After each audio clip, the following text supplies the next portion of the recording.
Hey everyone, what's going on? I'm Mike Fancher, and welcome to this episode of the MindFit Method Podcast. You guys are in for an absolute treat today. With me, I have Joel Crandall. Joel is a fellow SUNY Cortland graduate, a little bit different in years apart that we are, but we both experienced Cortland.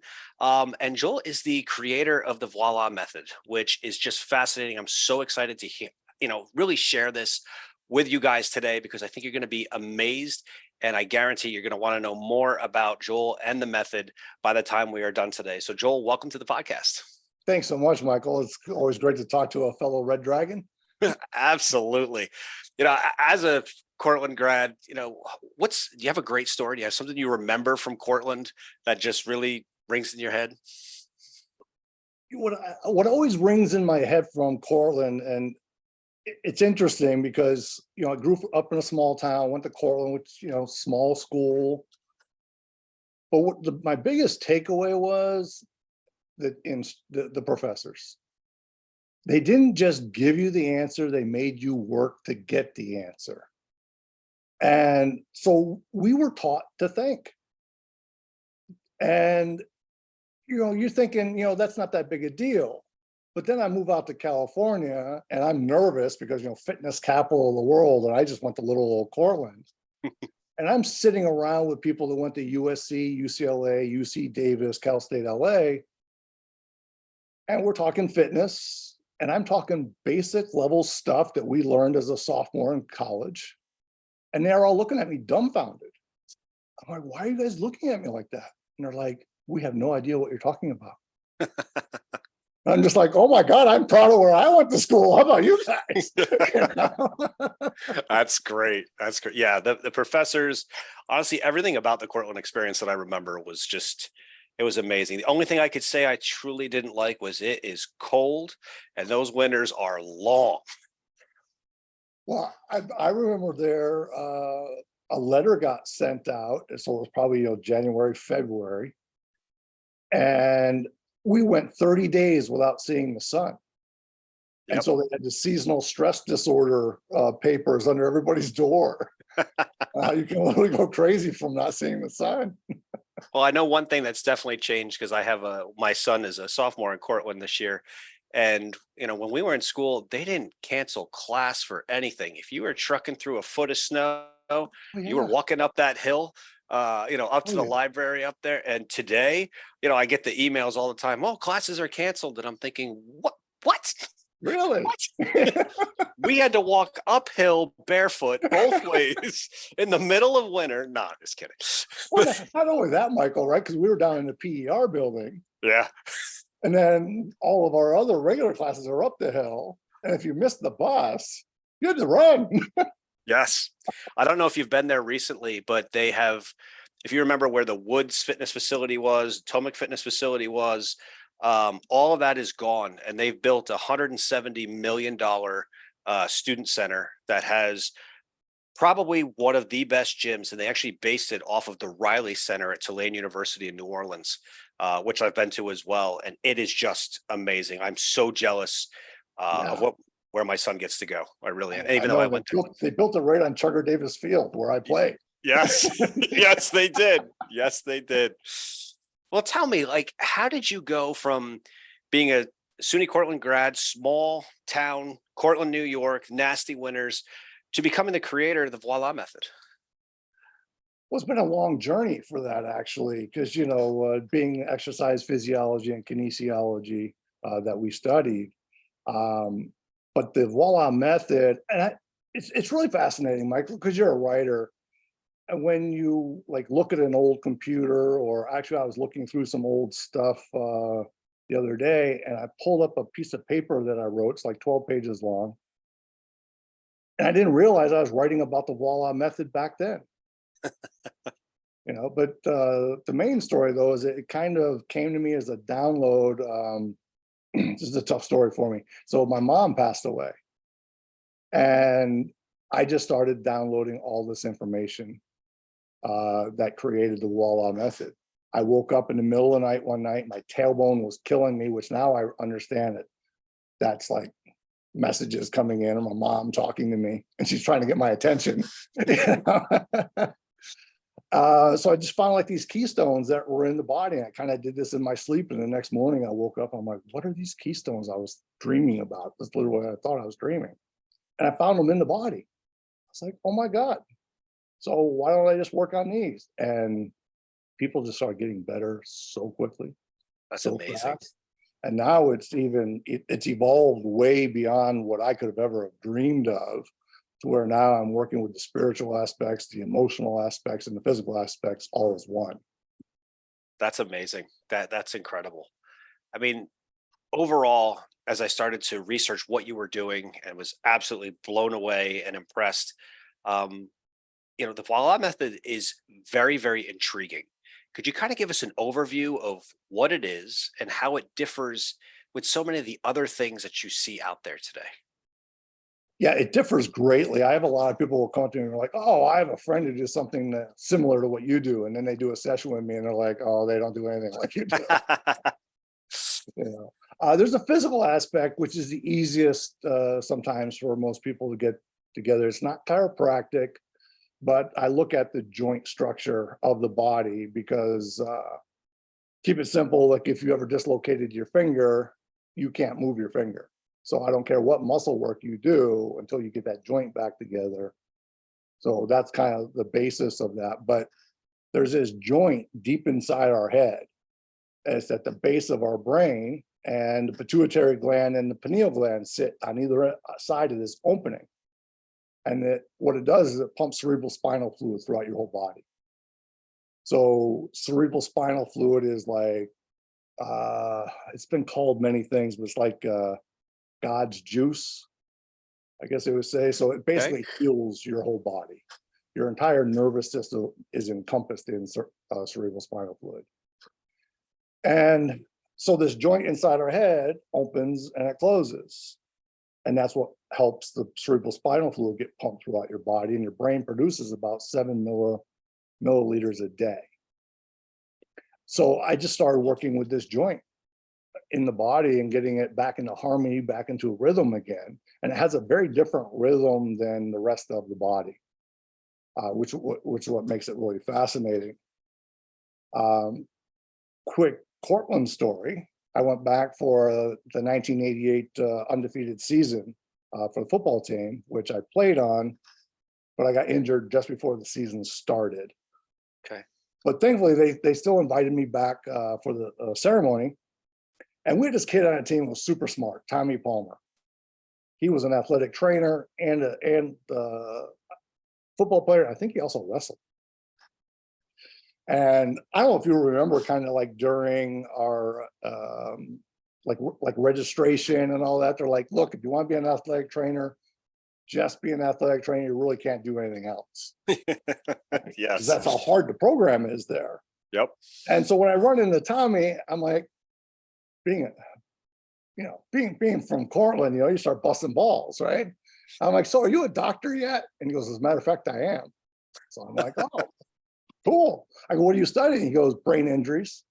I'm like, oh, really? So I start talking about the SBJ, the opening and closing. He goes, Jojo, stop. I have no idea what you're talking about. Wow. Yeah. Wow. Like, really? We need to sit down. We need to sit down. Yeah. That's incredible. Yeah. So I just found it once, because the body, it's like a gyroscope, the sphenobasilar joint inside your head. It's like a gyroscope. So that's how your plane gets to where it's going, right? This is how we get to where we're going. And it connects us to our physical body, our emotional body, and our spiritual body.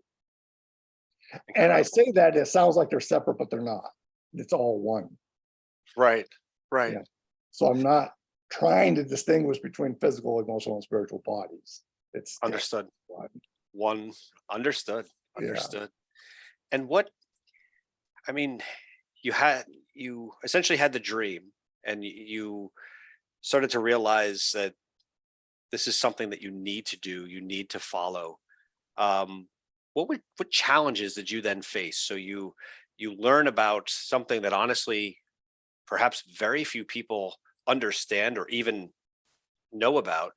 What are the challenges you have when you create a unique approach like that may almost fall against the normal path of treatment for things? So you kind of say that as a past tense, but I'm going, that's still going on today. It's still present. So it's a lot, because as you said, people get stuck in their paradigm. Yes. And when I created this, and I love the way you just said that, because I don't have a choice anymore. I literally found my life's calling. And my whole life now is just to spread this message. And that's why I'm so excited to be on here with you. So if I'm talking too fast, please slow me down, Michael. You're doing great. Even to this day, people don't believe what I'm doing. And I will literally have people watch me do what I do and still not believe it, even though they see the result of it. It's just, they're caught up in what they've learned. And one of the big things that I talk about in my classes is you have to have an open heart and an open mind to unlearn what you think you know. So voila has changed, like, the way I feel about a lot of things. It's challenged some of my beliefs. And you have to set those aside to be just this, let's say, an open vessel to be able to get into a flow of information. And that's probably the hard part. So I'll even say something, for you and I, it's pretty basic. I'll say that, oh boy, I just blanked. So the simple one is bones dominate, muscles accommodate, right? That's basic cellular biology. Where everybody else is like, I don't understand what you mean. I don't understand what you mean. And it's what I even just said with the finger. You dislocate your finger, the muscles can't work. Right. So the whole body working world to me has gotten flipped upside down. Like, we're working on muscles, but they're just all secondary. So I'm looking to find the cause. And once you find the cause and you know how to play in that arena, and I say play to make it fun, because it's an absolute blast, but there's so much responsibility in playing in that arena that I don't play when it comes to that arena. Right. I hope that makes sense. It does. And, I think you hit a couple points here that honestly hit me very personally. And I've gone through the same thing with MindFit and the MindFit method. When I first started it, I would have parents that would come in, their children would be, children that were diagnosed with ADD, ADHD, sensory integration concerns, on the spectrum of autism. And I'll never forget, I had a mom come in, and I could always tell whenever they did a trial class for MindFit, there was a very similar thing that happened every single time for that trial class when a child was facing some of those struggles. And it would, the mom or the dad would pull me aside and say, Coach, can I just talk to you for a minute before you have class? And they pull you aside and they start to tell you about their child and how they've put them in karate, they put them in soccer, they put them in baseball, nothing works. They're really struggling in school. Everyone says they can't learn. Things that are truly heartbreaking when you listen to these things. And that they're prepping themselves for a potential failure of this class. They're going into it with the expectation that this isn't going to work either. Right. And I had a little boy come in one day, he was 5 years old. His mom comes in with him, does the whole thing. Can I talk to you for a second? And he's running around the gym side. And, I had rigs set up, I had rings set up, I had wall balls, medicine balls all over the place, but there was nothing he was doing that was wrong. I mean, that's what a gym is for. And everything he was doing was safe. And I remember her saying again and again and again, I'm so sorry. I'm so sorry. I'm like, you don't need to be sorry. This is what this side is for. And I said to her, look, I said, I understand you're nervous. I said, but I want you to stay. I want you to watch every single part of this class, whether we're on the fitness side, whether we're in what I called the decompression room, which was a small room in between the fitness and the STEM side, where I spent 5 to 7 minutes showing some type of an inspirational educational video, lasted 5 to 7 minutes long. Really, it allowed for transition time for them to go from hot, sweaty, and out of breath to back down to close to steady state, and then ready to learn with their brains already primed at that point. And I said, and then you can come in the STEM room and watch everything that we're doing. And she did exactly that. And and I'll be honest, I don't remember if we were 3D printing or coding that day, but I remember kneeling next to the desk where this child was working, and I heard something out of an earshot. I'm like, what am I hearing? And I turned around, and the mom was sobbing. She was standing there looking at us, just tears streaming down her face. And I thought, oh crap, what did I do? So I get up, I'm like, are you okay? And she said, with an absolute desperation, how did you get him to sit? I said, what? She goes, he can't read. You have him working on a computer. How did you get him to sit? I Right. said, I just exercised him first. And she goes, but that can't work. And 2 weeks later, after he fully enrolled in the class, did unbelievable, this teacher from the school called me and said, I have permission. And she didn't want to tell me who it was at first. I have permission from a mom of a student in your class that she says your class is amazing and that you get him to sit for 40 minutes at a computer, and he's really struggling in my classroom. It's very difficult for the other kids in the classroom to learn. And I'm just wondering, she says you do a special movement with him. Could you tell me what that movement is? I said, oh, absolutely. It's exercise. And her exact response to me was, no, I'm being serious. She was offended. She thought I was being offensive. Right, thought being a smart ass, right? Yeah. And I said, no, I'm dead serious. It's exercise. And her first response after that was, oh, well, that's not going to work for me. And I remember saying, can I ask you why? Because again, as you said, you have to have an open mind when you look at things. And Yeah. she said, I can't have a child exercising in the classroom. It would be disruptive to the other kids. And he was 5 years old. So he was in kindergarten. Okay. And I said, okay. I said, can I ask you a question? I said, how do you usually spend the first 3 or 4 minutes of each one of your classes? Are you telling the kids to sit down, be quiet, focus, stop shuffling your pencil? Like, she goes, well, yeah, but it's kindergarten. Remember, like, it's tough. I said, okay.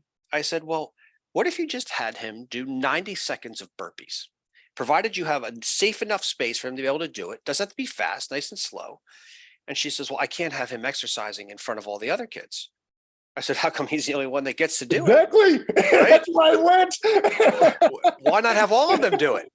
And she's like, I really don't think that will work. It would be very disruptive. So every time we talked about exercise, she equated movement to disruption in the class.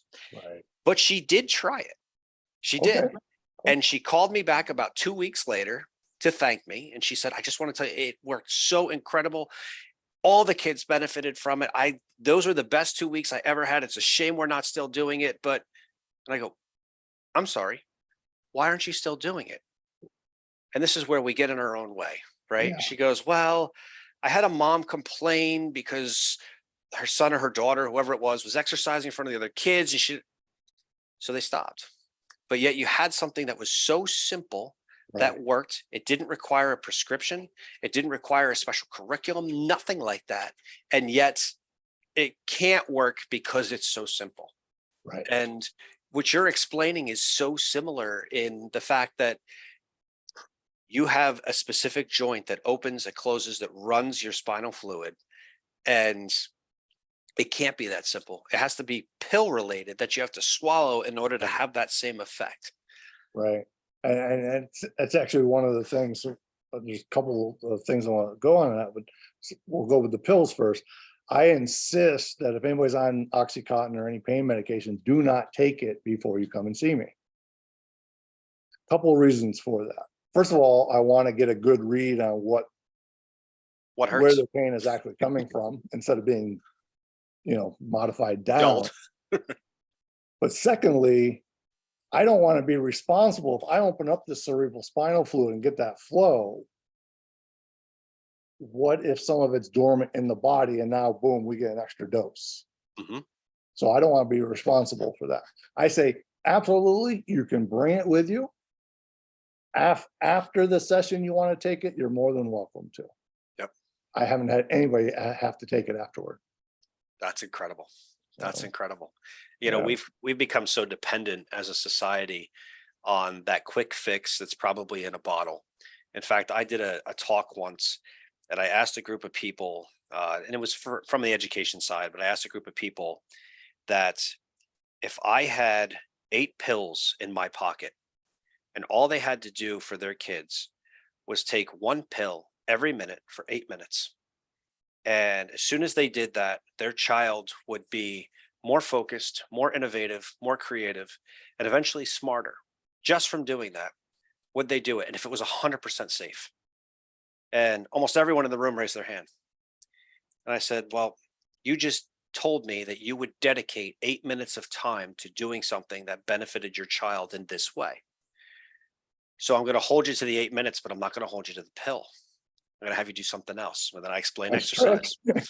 And when you ask it again and you ask how many people would still do it, half the hands went up in the room. Isn't it amazing? Means we are more trustworthy of a pill that we have no idea how it's manufactured, what's in it, everything. Everyone was terrified of a COVID vaccine because they didn't know what was in it. But most things that they take every day, most foods that they eat every day, they have no idea what's in that either. I don't know. So it made me laugh. But I commend you for what you've done, because you've, no pun intended, you found a path to be able to attack pain, which is something that in today's world, more of the highest percentage of the population today is in severe pain that has ever been in history. Yeah. And which is also probably why the dependence on opiates and other prescriptions is as high as it is. So what you're doing is not only groundbreaking, it's amazing. And, I hope everyone gets to hear this message, because they need to hear it, that there is another way. Me too. And you're actually talking to the person who created it, which is amazing. Yeah.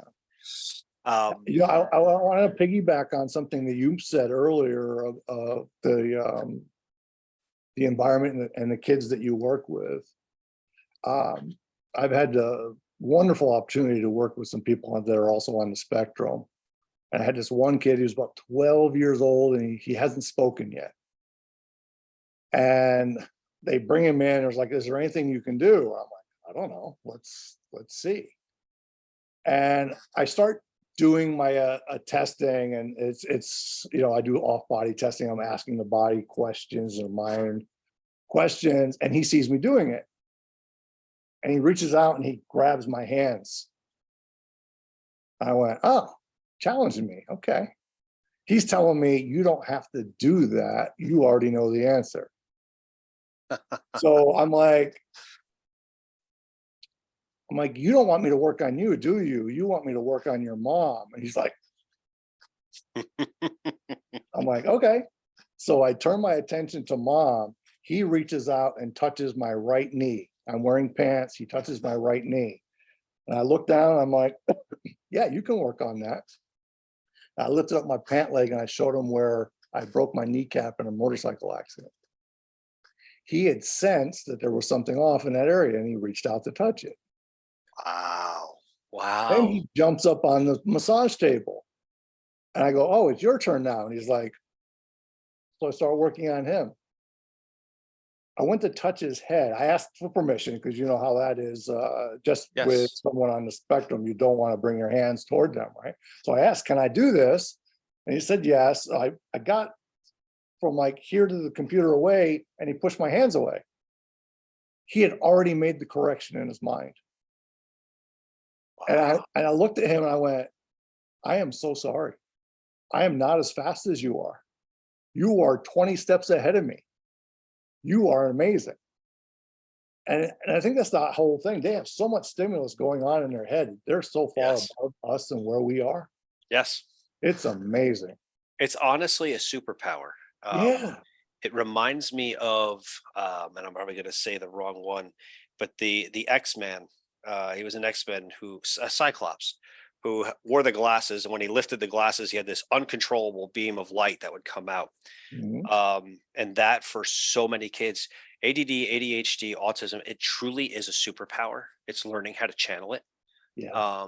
Because, and that's why I think as a society, in some ways, we're almost fearful of it, because it is so powerful, and it allows them to think and to process in ways that we honestly, we're not on that frequency. We can't get it. We're trying to catch up. Yes. We're trying to catch up. We're trying to do things and either take medicines or do things. I mean, if you think about the focus of someone who has ADD or ADHD, that will, we take things like Ritalin and Adderall and things that they don't already need. They need things to focus. They're already there. We can't imagine of getting there ourselves. It's incredible. It's really incredible. It's a phenomenal group. I'm so excited that you're working with that population. It's exciting. What are you kind of mentioned before of getting people to believe? We live in a society today that it used to be seeing is believing. But today we have, I actually just did a podcast episode today. I released it today on this, which is really about the my bias approach to things, which means that when I believe something, I will do everything I can to find supporting documentation as to why I am correct, blindly in a way. So if someone believes that the world is flat because of our access to information and knowledge that we have today, because of technology, instead of researching the comparison between the theories behind whether the world is flat or the theories behind whether the world is round, I will type into Google, provide evidence that the world is flat. And now you're going to get exactly what you asked for. Right. And because you believe it, that evidence has to be factual. And anything that is against that evidence was bought and sold by someone who's trying to disprove your theory. It's a very difficult world to change people's opinions today. It really is. It's part of the frustration. Even if you say something simple and basic, they'll argue it because they're so stuck in their own BS bias that they can't change their mind because that means I'm wrong. When that's not what you're saying. I'm not saying you're wrong. I'm saying your information's a little off kilter. Right. That's one of the things that I absolutely love about VOILA, because in the bodywork community, everybody thinks the person has to believe in what you're doing. And I don't find that to be the case with VOILA. I mean, there are going to be people that are going to be resistant to wanting to talk about an emotional aspect or something, and I get that. But I've had so many people trying to prove me wrong, and I'll do a correction on them, and everything just changes. They're just like, oh my God. Like I literally had one guy, I was in a class and he called them all his students, and I was teaching VOILA. So I brought him up in front of the class, and I have this thing, so your body is going to follow the sphenoid. So if your sphenoid's cocked off one way, you're going to walk to compensate for it. So we blindfold him and make him walk, and he's walking all off in the corner. So all right, come back. I make a correction to the sphenobasilar joint, put the blindfold back on, and make him walk. He's trying, because he's trying to prove me wrong, he's trying to walk off in a direction, and he can't. He's walking straight. He goes, I was trying to not do that, to prove you wrong, and I couldn't. That's incredible. But the amount of energy and the amount of effort that he was putting into not correcting himself and not being better, but to prove you wrong, it's such a waste of energy. It totally is. It totally is. And he's a flexibility expert and a dancer. And so I do a demonstration with flexibility where I used to be a stretching guy. I used to do active isolated stretching, and I don't do it anymore. And I go, I want to show you why. So we're doing a stretch where you're bringing your leg across the midline, and it should come up toward the other opposite hip. near where my shoulder would be. He can go this far, crossing his feet over. And I reach up and I make a correction here. I go back and I take his foot and I bring it right up and put it on my shoulder. Wow. And he still could not understand and believe it. Wow. That's incredible. Even though he got to see it in front of a group of people. Right. It's like, you can't do that. That's impossible. It goes back to what I say, our bodies are amazing. The physical, biological, and of course the mental structure of our bodies are just literally works of art. And we don't respect that. We really don't, which is why they get abused the way they do today. They do, and it's not only by the person, but also by the practitioner. And what I mean by that is, in the body working world, they're always trying to tell the client what's wrong with them and what they can do to fix them. I don't do that with Voila at all. If they come to me with something, I'm like, well, let's see what comes up. I will not say, this is what you need to do, this is what you need to do, this is what you need to do. I don't know. I had this trainer, he has to have everything in order. And he's like, Joel, you need to tell me if they have a shoulder problem, I need to do A, B, C, D, and F. I go, I did. I said, ask these 5 questions. No. You need to tell me I need to work on this clavicle. You tell me I got to work on this toe. You need to tell me this. I go, I can't. Every person is going to be different. Yep. So I can't give you that recipe like that. Ask these 5 questions and you'll get the answer. So Voila is all about listening to what your body is telling me. And I'm just asking it questions to get to a response to find out what the cause is. Amazing. Voila is that simple. That's incredible. Do you have the hard part though is the execution of that? Right. Right. Because a lot of people can say that that's what they do, but you have to be able to execute it. So that's where I call it the art of Voila. Right. What are, just for my own knowledge, because I'm very curious, and I'm sure listeners are too, can you explain these keystones a little bit more? That's a fascinating term to me. And as you were describing it, I'm like, what is this? And why don't I know about it? What a great question. Yes. Keystone. So keystone is basically a wedge. Okay. Right? So I started looking at where are these wedges in the body? And the keystone is the point of strength in the structure. Okay. So it's what I call the boss. So your manubrium is like a trapezoid. Mm-hmm. And this is what's amazing, Michael, right? Because you see the pictures in books on the little plastic skeletons, and it looks like it's this big.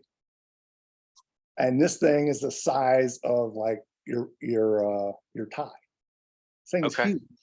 It's big. So that's the one for your chest. Then you have one in your pelvis, which is your sacrum, which obviously looks like a triangle. Yep. Right.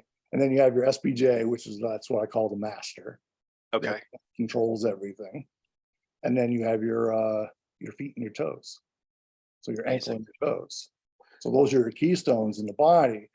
One of the things with the keystones of the ankle is there's no muscles that attach to it. So once I realized there's no muscles attached to this major keystone structure of your ankle, I'm going, why am I working on muscles? It doesn't make any sense. Interesting. Yeah.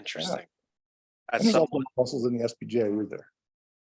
As someone who, I had my hip replaced when I was 22 years old, and I still try to run somewhere between 5 and 10 miles a week, even with a hip replacement.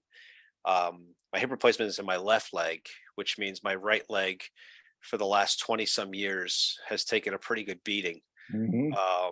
I've torn meniscus, I've done plenty of things, but at this point, I believe I have a pretty horrible case of Achilles tendonitis in my right ankle, to the point where now it's moving. I'm like, is it just arthritis? Where am I at? But as you're talking about keystones right now, I'm like, okay, there's something in my ankle. Maybe it's not what I think it is. Yeah, it'll be interesting. And if you want to afterward, I can take a quick look at it from here. That also prompts another story for me, though. I had this young guy come in to see me, unless you have another question. No, go. But he played football at Colgate, so not far from where we went to college. Yeah. And he's 33 years old, I think, at the time. And he came in and he looked like a beaten dog and just kind of depressed. And he's like, doctors told me I have bilateral Achilles tears, but not complete tears, just partial tears. Mm-hmm. He goes, is there anything you can do for me? I'm like, I don't know. Let's find out.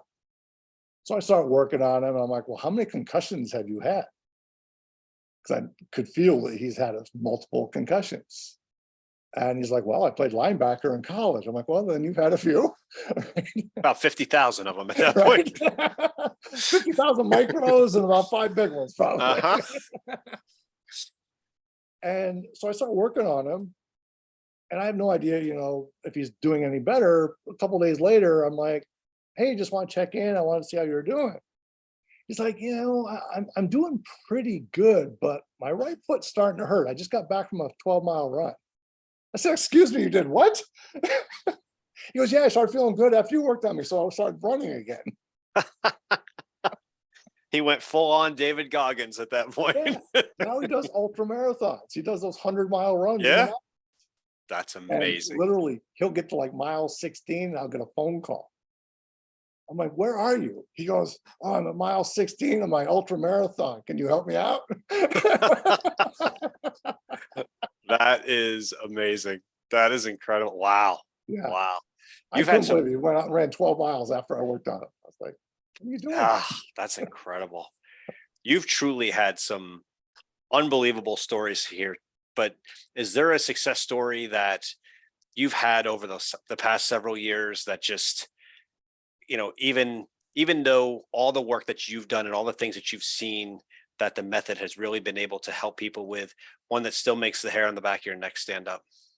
Well, you just even asking the question did that. And there have been so many, and I kind of forget, because I'm just always thinking of how do I help the next person. But the example I'm going to share with you just happened in the last 12 days. Okay. A friend of mine's wife had a stroke. She's not even 60 years old. So she had the paralysis of the face, tongue was all off, had no feeling in her left arm, no feeling in her left leg. She is left-handed. But most strokes typically work on the left hand.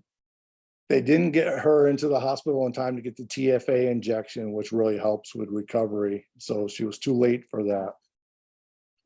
Husband gets a hold of me around 7:30 at night and goes, my wife had a stroke.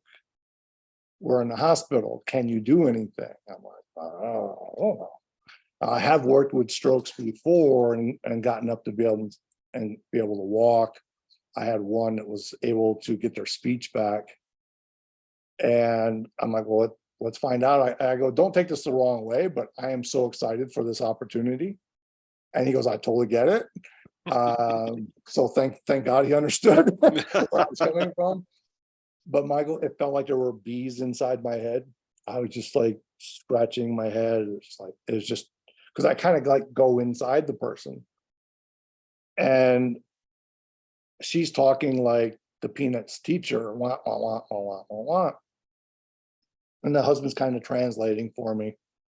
So I'm telling him kind of like what I'm feeling and what I'm getting and having him do the manual corrections to, and in this case, they happened to be to the head. I think we had one to the manubrium and sternum. And then I hear her say, I can feel the pressure releasing from my head. And I could understand what she said. And my jaw just hit the floor. I was like, did I just hear that? And he goes, her face now looks symmetrical. There's no droop anymore. And she lifted her left leg 3 inches off the table. Wow. And I was just like, okay, I think that's enough for today. Let's check in, tomorrow. Well, I'm going to fast forward the story. So 2 days later, she sat up in bed on her own. She got out of bed and with a walker walked down the hall, asked if she could use the toilet, She was able to use the toilet on her own.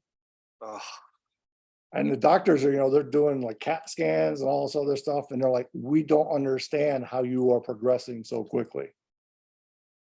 that's 4 days incredible. later, she gets released from the hospital. She has full range of motion in her left arm. And she signed the release paper with her left hand, and it was legible. Later that evening, I got to FaceTime with her and had a normal conversation like you and I are having. That's amazing. And I'm just going, wow. It's like, I tell people, voila is what I do. It's what I teach. I am a student of it.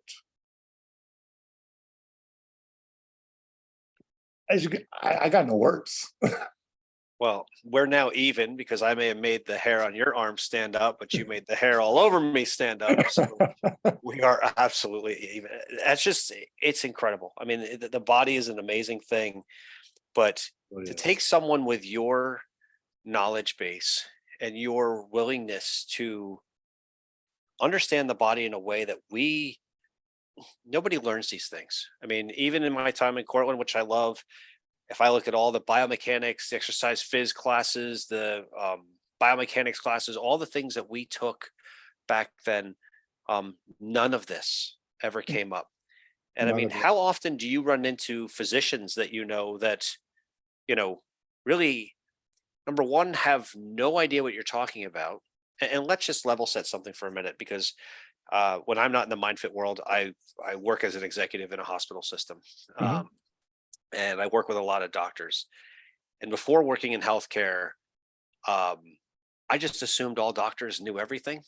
My wife is a clinical dietitian. She works in an ICU in a hospital. And even from a nutrition standpoint, you just assume, well, doctors know what you need from a nutrition standpoint. And it's such a misleading thought process to think that way, because they don't. They're trained in a very specific way of study. And thank God they are. And thank God, and I'm not knocking it. Thank God they are. Absolutely. That's why we have specialists versus internal medicine physicians and all of those things. What's going to be very interesting to see, and it's a different discussion for another day, but the majority of medicine today is checkbox medicine, meaning you go through the checkbox, if this, then that. It's like coding. And that is going to be one of the easiest, and I do say this with reservation, it's going to be one of the easiest forms of employment that artificial intelligence is going to take over, is anything that is a if this, then that world. Fully agree. Yeah. Because they can. Because they can. And I know that people are very much saying, oh, but you're going to lose the human element of it. But I think where we're going to see artificial intelligence go over the next 36, 48 months is going to get to the point where if you do telemedicine with a doctor on a call, you are not going to be able to tell if that doctor is real or if that doctor is AI. So interesting world, totally different topic. But the input's already there. If this, then that. Yes. Well, AI can do that. Trained monkey can do that, right? So there's your AI. Yes. And they're going to do it really, really fast. Well, faster than we can process it, probably. 100%. So why not use that in conjunction with the human? I think that's what you're going to see. I think you're going to see, physicians. A physician is, if you think about it, only as good as their training and their experience, right? As in any other position. But if AI can review 600,000 cases of someone that had your exact symptoms versus a physician who has seen 10,000 in their experience in their lifetime and trained for many years, there's going to be a lot more compare and contrast of diagnoses with something that can in 3 seconds review 600,000 cases, right? Versus the experience of a physician. It's going to be very fast, and I'm not for or against it. I don't know where it's going to go. I'm with you. Yep. Yeah. It's very, very interesting. Yeah. So I've had physical therapists take my class and they'll raise their hand. Joel, this isn't in any of my textbooks. I go, I know. I know. And one physical therapist sent her mother to me that had a Chiari malfunction or malformation. So Chiari malformation is the hole inside your occiput, and your brain starts to get sucked down into the hole. Oh, wow. It's very Okay. painful, major headaches. So she's like, is there anything you can do? I'm like, never even heard of it before. I had to Google what it meant. You know?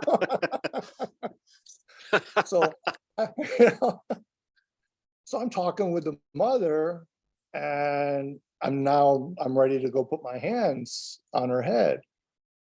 And I get within about 6 inches, and she goes, stop right there. She goes, I can feel the energy in your hands. Now I'm going to tell you my real story. Because she didn't tell me how much pain she was in. She wouldn't even let her husband know how much pain she was in, and what a struggle is to get through each day. So she starts telling me, she goes, and the reason I'm telling you is because I felt your hands. I know you can help me. Wow. Wow. I'm The back to coolest part, goosebumps. Michael, the coolest part is I got to see her 2 years later. No headaches. That's incredible. That is incredible. Yeah. Oh, So hopefully, you know, I can get this out there and in textbooks, but it's not right now. have you written a book about it? Well, I have a couple of chapters in Shamanism and New Millennium. It's kind of like, and then Dancing in the Unknown, but it's just chapters. I haven't gotten to the full book yet. I'm not as disciplined as you. I need to take the MindFit education to get, so I can sit down and write. I'll hit you up on that later. Yeah. You know what? It's funny, when I actually wound up closing MindFit as a facility right as COVID started, and it was never to reopen again in the format that it was before. Mhm. And I remember a couple months after I closed it, and it was a huge loss in many different ways. Obviously, it's a huge financial loss. It was a huge loss to my ego, to who I was as a person. Yet I got to see the effects that the process had. And I remember making a decision one day and saying, you know what, it's not right to not share this, because, you know, whether it was a business or not, the method itself works. You know it works. You've watched it work. Share it with as many people as you can. So I made it. I remember the day I made the decision. I'm going to write a book, and I sat down at a computer.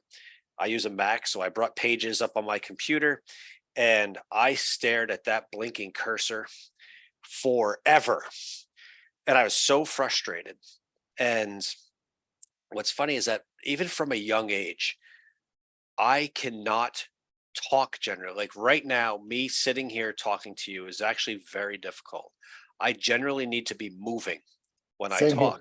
talk. So this is actually, you know, it's almost uncomfortable. I don't mean it in a bad way with you. Yep. It's just in general, it's odd to do this. So I want to go for a walk with you and have this conversation. Yes. Right? So Yes. I saw something one day about, you know, struggling to write a book. Here's a great tip that you can do. And it said, if you love to talk about your topic, write down the 10 things that you most want us to talk about with your topic. The 10 things that every time you talk about, for me, it was MindFit. What are the 10 things that you talk about? And I wrote them all down. They became my 10 chapters. Now, in the end, it became 17 chapters. So I would then take each chapter, and I dictated my entire first book while walking several hundred miles. No joke. I used Dragon Dictation on my phone. And I would have conversations. I mean, if people were driving by me, they're like, man, this guy is really talking to somebody. And I wrote my entire first book that way. And then I went back, edited, hired an editor, went through that process. But to your point, I couldn't sit in front of the computer screen and type.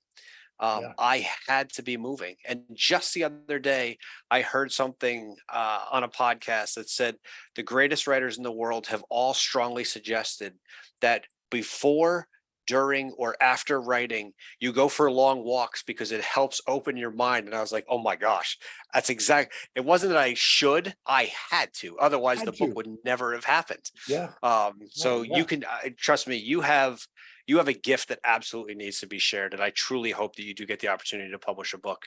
My only request is the dictation thing, because mostly, my dog makes me go for a walk every morning. Yes. Where all my good thinking happens. Exactly. And just, the only thing is, I'd love to get one of the first, I'd love to buy one of the first 10 copies and get it signed. That's my only request. So you can already put an order in for me. Definitely honor that. Let me ask, because, the field of personal development, mental health, dealing with pain, it's ever evolving. And how do you see the VOILA method not only staying up to date, which I think you do on a regular basis because you're constantly learning more about it, but how do you make it more relevant than ever in this world that we live in today? Wow, that's not a coffee question, is it?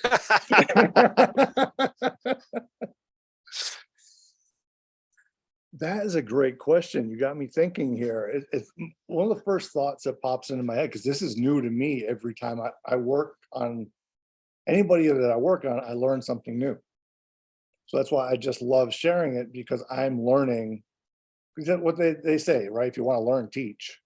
Yes. Right. So I've learned so much by teaching it.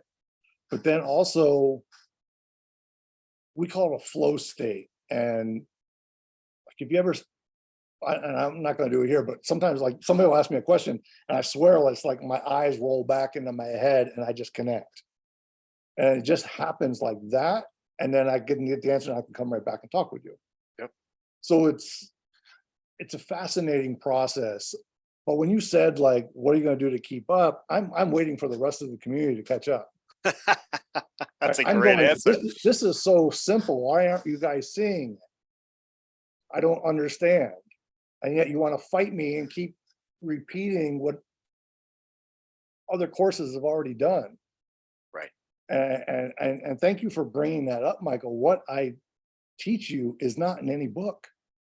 No one has taught me how to do this except me and my download from my mom. So I have written 7 books, and I know you know this from experience. I wrote 5 books in 4 months because I had to. I didn't have a choice. Yeah. It was coming out. Yep. Yeah, but they're all the workbooks for VOILA. Right. It's just like, you're up at 3:30 in the morning. My sister's on the East Coast, and she's like, "What are you doing awake?" I go, "Had a thought, had to write it down. Otherwise it's gone." Yeah. And as I get older, that gets worse. Because boy, if it doesn't get written down, the notes app in my phone is literally just a data dump of ideas, quotes, sayings, conversations I've had with myself. I'm actually working on my 3rd book right now, and it pops out. And crazy enough, you said that, your method really came from a dream and a data dump. I had that happen to me 2.5 months ago. And it was the craziest thing. I was working on a different 3rd book. I was working on a book called A MindFit Morning, which was really creating those morning routines and how to, I was pretty much taking the MindFit method and then a new book, the dopamine intervention, and kind of melding them together and creating a very specific morning process that people can do. I had the first 2 chapters written, it was done. And I went to bed one night and I had a dream. And in my dream, I saw the entire first chapter of a different book that was written by me. I saw the cover of the book. I saw the title of the book. And I woke up. It was about 4:00 in the morning.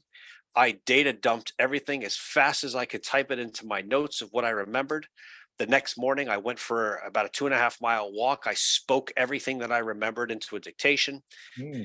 And I wound up reading it, letting my wife read it. And I said, "Can you read this?" She goes, "Oh, is this for the new book?" I go, yes, but not the one you thought I was writing. And she looked at me and she goes, "Are you serious?" She goes, "You have issues." And I said, "Just read it and give me your honest, true opinion." And she read, and I'm watching her read it. We're sitting at our kitchen island, and she was standing on one side, I was sitting on the other, and she's reading it, and I just watched tears start rolling down her face. Mm. And she goes, "I have never heard you so raw, and you need to write this. Like, this is incredible." Um, and what's funny is that it has nothing to do with dopamine. It has nothing to do with MindFit. It's really a book for men on how, as men today, I feel like as we get older, we get to a point that I call being half comfortable. We get comfortable in certain parts of our lives, whether it's our relationships, it's our career, our finances, whatever it is. But there's another side of us that is very uncomfortable. And how men are attacking that uncomfortable side today differs a great deal. Some are not. Some are becoming shells of who they formerly were. Mhm. Some are, we live in a world today where there's a lot of talk about toxic masculinity and it's not okay to be a guy. Right. And as what I would call myself, a guy's guy, um, you know, are we starting to lose our identity as guys? Like, what are we? And this book just came out of nowhere, and Oh, I can't wait. I can't wait. it's something different. Something different. I Yeah. have I have a um, couple really one overall question, but then I have two that I like to end every single podcast with that I think would be good. The first is, what are your future plans for the Voila method? Where is this going? What do you want it to be? Where do you want it to go? And what's the vision that you see for it? Well, I mentioned this actually in my seminars is I really want to change the world. And it sounds crazy and extravagant, but I really want to change the world in the way they're looking at body work, not looking at muscles and fascial patterns and nerves and all that. It's so passe. It's all been done. So why do we keep repeating that? Why don't we look into doing something new? So my whole goal is to go and try to spread this around the globe as best I can. You cannot do it by yourself. You need help from other people. And I was never one to be able to ask for help. And now I ask for help. And when I saw that, you wanted somebody for the podcast, I don't even think I finished reading it. I was like, Michael, me, I want to do your podcast. Because it's just about trying to get that message out, getting the right people that to help, because everybody has like we were talking before we came on, everybody has a different unique what's the word I'm looking for, Michael? Something they can bring to the table that you don't have. Right. You have a business mind, right? You went to the business. I don't. Right. So that is an aspect of how do you do that? And so I'm the creator, but I'm like the creator crazy one that doesn't know how to do business. I know what I know. That's amazing. You know what? One thing I will say is, and you know this too, you have your own podcast. I know you share a lot of videos on YouTube that are incredibly informational. Um, you know, Staying consistent and sticking with it. Someone said once, you have to last long enough to become relevant. Yeah. And a great example I heard was that even for some of the most famous TV shows or famous series that are on TV today, so many times we don't find those shows until season 3, season 4. We were never there for the first episode. We're never there for the first season. And that had to stay around long enough for us to be able to find it. So Yeah. the biggest advice I can give you is keep doing what you're doing, because what you're doing is right. And you have such an opportunity to truly make an impact on people around the world. And I certainly will. I would love to help any way I can to to make sure I put you out there. I appreciate that. One of the things that keeps me going too is like by making the videos and doing and talking about things is it may not be for the person that hears it now, just like you said. It might be somebody that hears it 23 years ago. I may not even be around at that point, but they can still hear it and try to learn it. 100%. So I would say Voila is way bigger than me. It's just, take me out of the equation. It's a monster on its own. I hear you. I hear A you. monster in a good way. Absolutely. Absolutely. Let me ask, throughout your experiences, have there been any specific books, podcasts, resources that have really significantly impacted your personal growth and mindset? And if so, would you share them with the audience? It's a great book. You can read it in probably 10 or 15 minutes. As a Man Thinketh. Excellent. I have not read that, and I will absolutely check It's it a out. small little handbook. A friend of mine gave it to me probably when I first moved to LA, and it's on my bookshelf, and I can read it from here. It's like that's always in the forefront. I love it. I love it. Thank you for sharing that. And there's also As a Woman Thinketh, so they changed the pronouns and different stories as well. So there's As a Woman Thinketh as well. Excellent. I will absolutely check that out. Thank you very much for sharing. Yeah. And finally, what message or mantra do you live by that you would like to share with our listeners as a source of inspiration?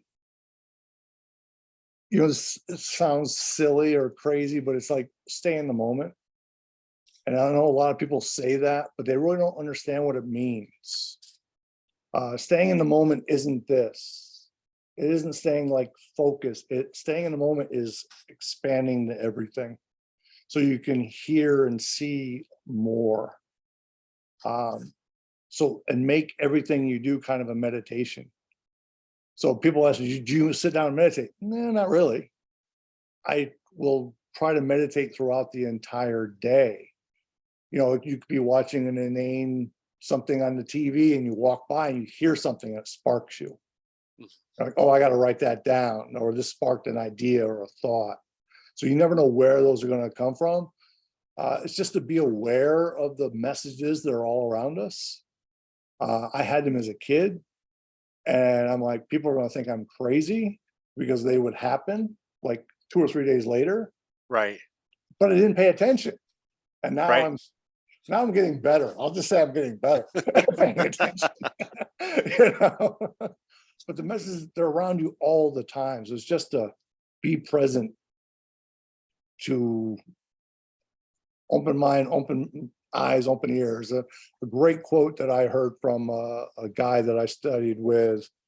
He's an eye doctor, Dr. Nedro. He's like, you see with your eyes and you hear with your ears. No, I'm sorry. I messed that up. Sorry, Dr. Nedro. You look with your eyes, but you see with your mind. I love that. You listen with your ears, or you hear with your ears, but you listen with your mind. Love that. Absolutely love that. Yeah. It's nothing better. That's amazing. If people would like to learn more about you and the Voila Method, where do they go? How do they find you? So hopefully I made it simple, voilamethod.com. It's a great way. I do have YouTube videos up. It's also Voila Method as well. Instagram, Facebook, all those are under Voila Method. Outstanding. Well, Joel Kramer, everyone, I have so enjoyed our conversation. This has been absolutely fantastic. I am blown away by what you're doing. I'm inspired by what you're doing. And I truly hope if in any way this is able to help get your message out to a lot of people out there that really probably need what you have to offer. And I do truly hope you do write that book because I think it'll benefit people for generations to come. So thank you so much for being on the podcast today. Thank you, Michael. An absolute pleasure. And I feel like I met a friend today. So thank you. Absolutely. I have no doubt we will talk again. And I love the work that you're doing. Like I said, with that population, especially with Cortland. I don't know if you took the special ed courses there. We call them exceptional students. Remember, we call them exceptional students at Cortland. She was an amazing instructor. I don't know if she was there when you were, but I can't remember her name right now. little tiny lady. Ugh. She was phenomenal. Unfortunately, the further that my time gets from Cortland, the less I remember. Right. Father Time is stealing a lot of memories, that's for sure. Yeah. Well, we made enough there. Absolutely. Absolutely. Well, Joel, thank you so much for your time. And everyone, I hope you guys enjoyed this episode. Again, you could check out Joel at the VOILA Method, and do yourself a favor, because it's something that I think may benefit you or someone that you know or someone you love. So thanks so much, everybody. Have a great day. All right. I'm just going to. So Joel, let me ask you though, I mean, I live in New Jersey, you live in California. For people that live in other parts of the country, or maybe even other parts of the world, that really are interested in what you're doing and maybe think that you might be able to help them, are you able to help them from where you are, or do they have to come to actually work with you? How does that work? I can do it both ways. If you come in to see me, I can actually get hands on you and make some physical corrections, but I also do online distance sessions. That's more talking, but I'll also, if there's a physical correction that needs to be done, I can talk you through it so you can make the correction to yourself. I've worked with people in Australia, Japan. I don't even speak Japanese, in Malaysia. So people all over the world, and be able to do it just like you and I are talking right now. That's amazing. That's amazing. Well, for everyone out there that may need Joel's help, you have the option, obviously, no matter where you are in the world, whether it's the United States or anywhere else. So definitely take advantage of that. And I hope that they do, Joel. Thank you.